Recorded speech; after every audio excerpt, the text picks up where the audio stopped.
So, if you were writing the story to your own main character, would you describe them as normal? Or would they be the chosen one, the Harry Potter of your story? Normal. It sounds comforting, but is it really? What are the words that we use to associate with normal?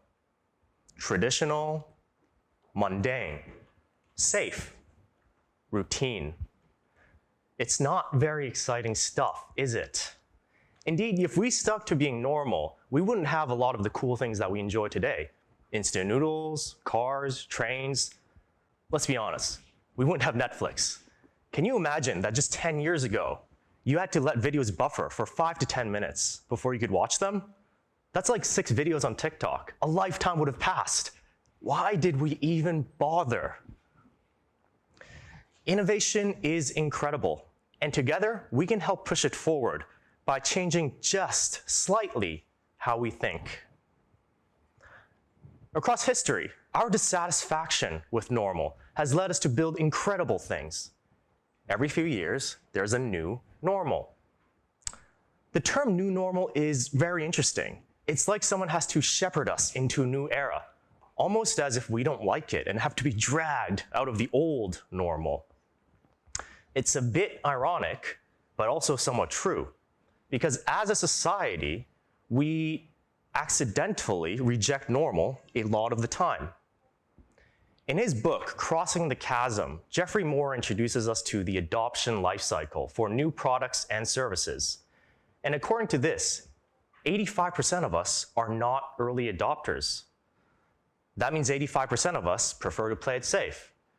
For innovations to reach that 85% of the market, you literally have to cross a chasm, sometimes referred to as the Valley of Death. The Valley of Death. Now, some of you may say that not all ideas deserve to survive, and that's absolutely true. The Valley of Death, in a sense, eliminates bad ideas or poor execution. But I would assert that there's a lot of great ideas that just never got the chance to become relevant. Things that could have made us better, faster, smarter, healthier. Things that aren't normal today.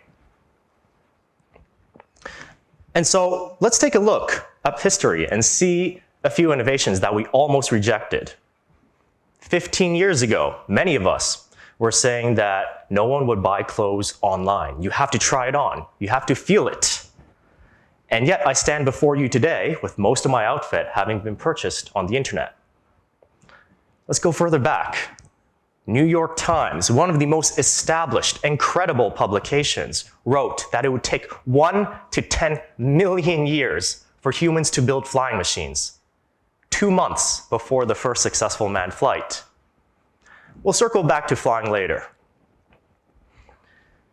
When the automobile was invented, brain specialists said that drivers would go insane because their brains would get squished from going at such high speeds. And if we go further back, at one point in time, the telephone was the instrument of the devil. That's crazy. Fortunately, many of these inventions survived, or all of them. But that type of mentality has killed tons of great ideas. And that's just for the average consumer. In business, it's arguably even harder because entire market structures are built around the normal for decades. As a result, change in business happens very slowly. There's literally a phrase that cautions us against change. Don't reinvent the wheel. Now, we have many professional, logical reasons for not reinventing the wheel. Retraining staff is costly. Business continuity might be affected. And most of all, it introduces uncertainty, which is perceived as dangerous. But over the long term, I would argue that what's more dangerous is that this type of thinking stifles the pace of innovation. Indeed, uncertainty is something we should embrace because uncertainty is the soil for innovation. Now, using it as an analogy, what can we do with soil? There's tons of applications, among which are construction, agriculture, combating climate change. But before any one of us could do any of these things, someone at some point had to dive in and understand the basic building blocks of soil, and then think about how to apply it to that solution. This is what we call the first principles approach, where you rip off the assumptions, the analogies, the traditions, and you really examine something from the fundamental truths to work into a solution. The process is fraught with uncertainty, and yet the insights or discoveries can be revolutionary. Now, let's go back to flying for a second. Everyone today knows that the Wright brothers pioneered human flight. It's a commonly known story. But in the late 1800s, no one knew who the Wright brothers were. They were some guys who made bicycles. The person charged by the government, no less, to enable human flight was a man named Samuel Langley. Now, this guy was a boss. He was an astronomer, physicist, inventor, aviation pioneer. And based on the most advanced research of the day, he concluded that enabling human flight was all about power. And so he took the best engineers and created the engine with the most power in the smallest form factor, dumped it into the Langley Aerodrome, and failed miserably. The Wright brothers, on the other hand, really had no idea what they were doing. How could they? They made bicycles. But they were fascinated by the idea of human flight. And so they started doing tests using first principles to just try and figure out what works. They started at low elevations, didn't use a motor, referenced how birds fly. And over time, they discovered that it wasn't about power. All of the prevailing research was incorrect. And fast forward to 1903, they changed history with the first successful manned flight. But innovation is not just about scientific discovery or technology. It can also be applicable to many things and many businesses. Starbucks is a brand we all know today, but Starbucks wasn't always ubiquitous. In 1987, Starbucks opened their first store in Chicago, which was also their first try at expanding beyond their home base on the west coast of America. Many experts said that they would fail because Chicago was really far away from Seattle, and people in Chicago wouldn't like the dark roasted coffees that Starbucks was pioneering at the time. And indeed, they looked right in the beginning. The Chicago store was losing tons of money and threatened the validity of Starbucks' entire vision. And so they made changes over time. Because Chicago is colder, they moved the stores from streets into lobbies. They tweaked the business economics to account for higher labor costs and distance from the roasting plant. They emphasized cappuccinos and lattes because they had a lighter flavor profile. And over time, turned Chicago into the success that allowed them to ramp across the rest of America and the world. It took 20-odd years, but using first principles, Starbucks redefined the coffee industry. And at Wayfarer, we're trying to do something similar in our own corner with hospitality. When we started the business in late 2019, we had no idea that we were on the doorstep of the worst crisis in travel since the invention of the airplane. I'd never run a hotel business or any business and didn't have a team. So by any measure, we should be extremely dead. But COVID also gave us the opportunity to learn and observe as hotels all around us were crumbling. We really had to re-examine from the foundations, what does it take to run a hotel? And so we threw away the traditional playbook and we started anew, building up with no preconceptions. And I think we might be onto something. But whatever it is that you do, I believe that the pace of innovation can be accelerated if we used first principles. And when you guys hear about first principles, it's very easy to identify with. It makes sense, right? And yet at the same time, it's ironic that we are so quick to dismiss new ideas different from the normal until some newspaper includes it as part of the new normal. Why is that?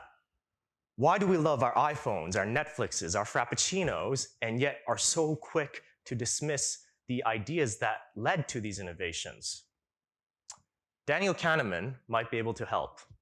Kahneman is a celebrated economist and won the Nobel Prize for economics. Fun fact, he never studied economics, he studied psychology. But in his book, Thinking Fast and Slow, he talks about how people think. And I'm only skimming the surface here, But basically, we as humans often rely on autopilot. What do I mean by that? Well, here's how it works. On average, each of us every day makes over 35,000 decisions. Which side of the road to walk on? Which leg to shift your weight to? Whether to pull out your phone. Can you imagine if you consciously had to process all of these decisions? Your brain would melt. And so to avoid that, our brain uses a lot of smart shortcuts, such as we take a situation or information and compare it to experience or situations that we know about in the past. We place higher value on information that springs to mind quickly. And most of the time, it works wonderfully well for any problem at hand. That is what Kahneman calls first-level thinking. But what about this? 71 times 46. Now, I don't know the answer to this math question, but the point is, generally, you can't autopilot this. So what you just experienced or are experiencing is deliberate, slower, logical thinking. You have to pay attention. You literally have to decide whether you even want to deal with this right now. That is second-level thinking. The problem is, because our autopilot shortcuts work so well, so often of the time, we even use it for things that we probably should spend more time thinking about and deliberating. In fact, 98% of our thinking is actually first-level thinking, and many of us do not even realize it. And so you can imagine that it's pretty hard to use first principles approach if we're always relying on information and knowledge that is already existing. I think we can agree that across the course of history, the pace of innovation has been closely tied to the pace at which our lives have improved. So how can we help do more of that? How can we help drive innovation? How do we collectively rethink what is normal? How can we make our lives better? Well, we don't all need to be Harry Potter or be working at SpaceX, Elon Musk's spaceship company. I believe what we need is an awareness of first principles, an awareness that the status quo is not the best or even necessarily correct, the willingness to understand a problem without preconceptions. If we can, on Jeffrey Moore's adoption life cycle, narrow the chasm by just 5%, maybe even 1%, because we recognize that things can be better, I believe the pace at which our lives improve will be so much faster. And so next time you're walking down the street, you're at work, you're in school, and you see someone doing something abnormal, breaking protocol, trying a new process, put on your second-level thinking cap. Google it, try it out, give it a chance. You may just end up helping us change the world. Thank you for listening to my TED Talk.